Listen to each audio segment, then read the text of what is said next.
देखिए, भगवान श्री कृष्ण का इतिहास महाभारत में अति उत्तम है। उनका गुण, कर्म, स्वभाव और चित्र आप पुरुषों के सदृश है, जिसमें कोई अधर्म का आचरण श्री कृष्ण ने जन्म से मरण पर्यंत बुरा काम कुछ भी किया हो ऐसा नहीं लिखा।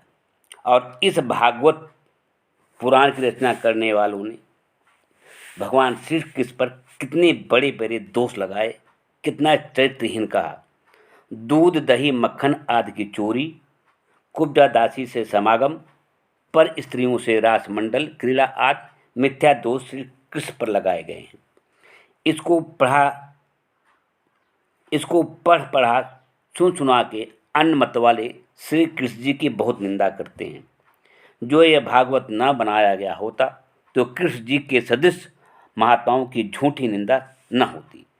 शिव पुराण में 12 ज्योतिर्लिंग लिखे हैं। उसकी कथा सर्वथा असंभव है।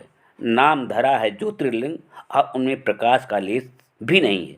रात को बिना दिए लिंग भी अंधेरे में नहीं दिखते। यह सब लीला पोंगा पंडितों की है। अब पुराणों में लिखा है कि देवताओं के अधीन सबसा पूरा जगत है और मंत्रों के अधीन सब देवता हैं और वे मंत्र ब्राह्मणों के अधीन हैं।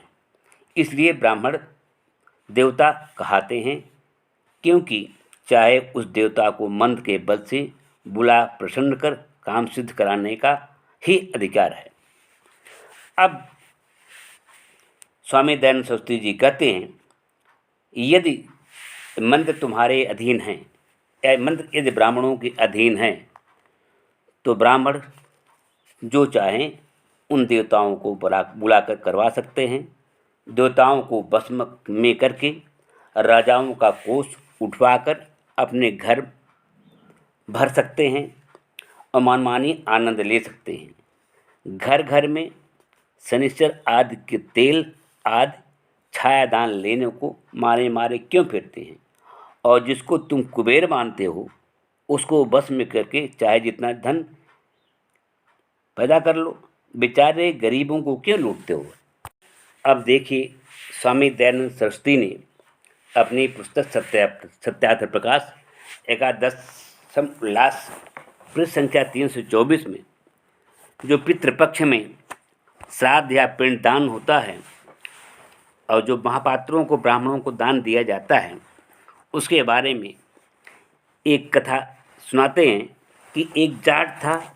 उसके घर में एक गाय बहुत अच्छी लगभग 20 किलो दूध देने वाली थी। दूध उसका बड़ा स्वादिष्ट होता था। कभी कभी पुरोहित के मुख में भी पड़ता था।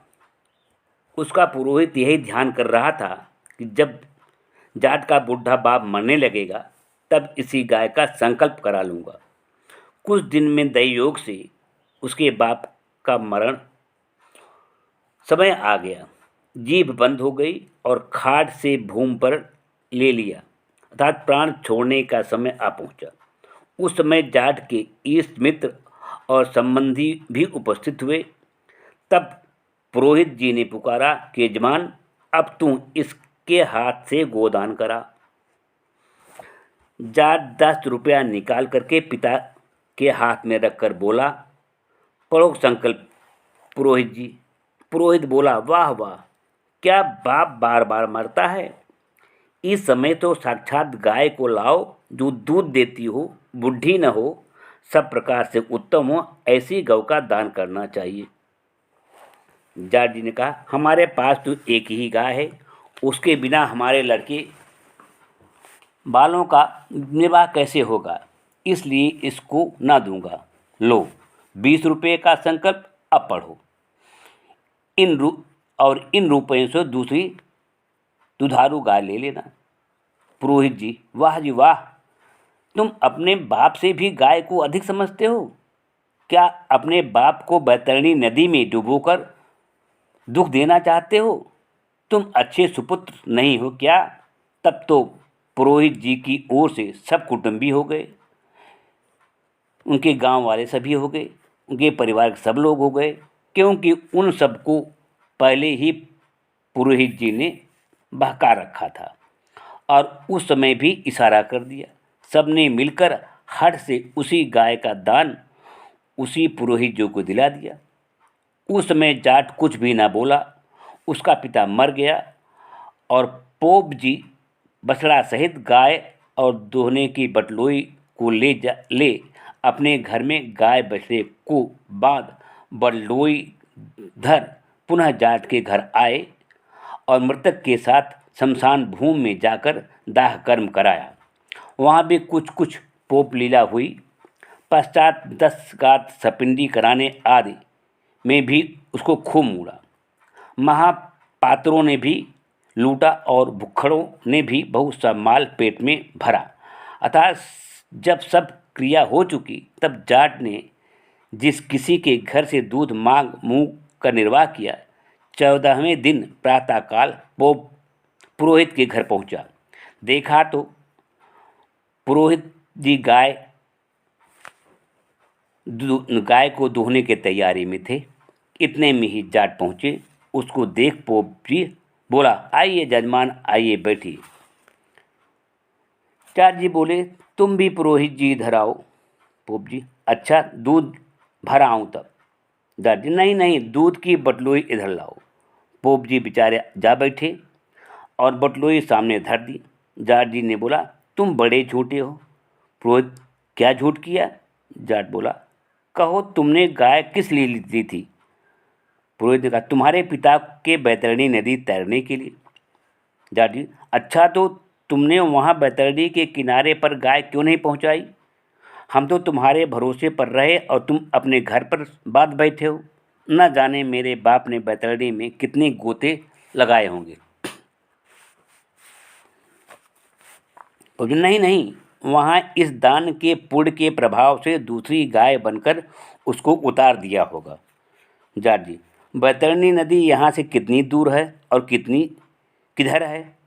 पोप जी, अनुमान से कोई 30 करोड़ कोस दूर है, क्योंकि 49 कोटि योजन पृथ्वी और दक्षिण नैऋत्य दिशा में बैतरणी नदी है। जाट जी, इतनी दूर से तुम्हारी चिट्ठी व तार का समाचार गया हो, उसका उत्तर आया हो कि वहाँ पूर्ण की गाय बन गई और अमुक के पिता को पार उतार दिया, दिखलाओ। पोप, हमारे पास गरुड़ पुराण के लेख के बिना व तार और की दूसरी कोई उपाय नहीं है। जाट जी, इस गरुड़ पुराण को हम सच्चा कैसे माने? पोप जी, जैसा सभी मानते हैं। जाट, पुस्तक तुम्हारे पुरखों ने तुम्हारी जीविका के लिए बनाया है, क्योंकि पिता को बिना अपने पुत्रों के कोई प्रिय नहीं। जब मेरा पिता मेरे पास चिट्ठी पत्री व तार भेजेगा तभी मैं बैतरणी नदी के किनारे गाय पहुंचा दूंगा और उनको पार उतार पुनः गाय को घर में ले आ दूध को और मैं और मेरे लड़के वाले पिया करेंगे। लाओ। दूध की भरी हुई बटलोई गाय बैठला लेकर जाट जी अपने घर को चला। पोप जी बोले, तुम दान देकर लेते हो, तुम्हारा सत्यानाश हो जाएगा। जाट जी, दूध के बिना जितना दुख हमारे बच्चे पाए हैं सब निकल। स्वामी दयानंद सरस्वती ने अपने धर्म ग्रंथ सत्यार्थ प्रकाश एकादश उल्लास पृष्ठ संख्या 300 लिखा है कि इनके चेले बिना समर्पण किए किसी पदार्थ को स्वयं न भोगे, इसलिए इनके चेले अपनी स्त्री, कन्या, पुत्र, वधू, धन आदि पदार्थों को भी समर्पित करते हैं।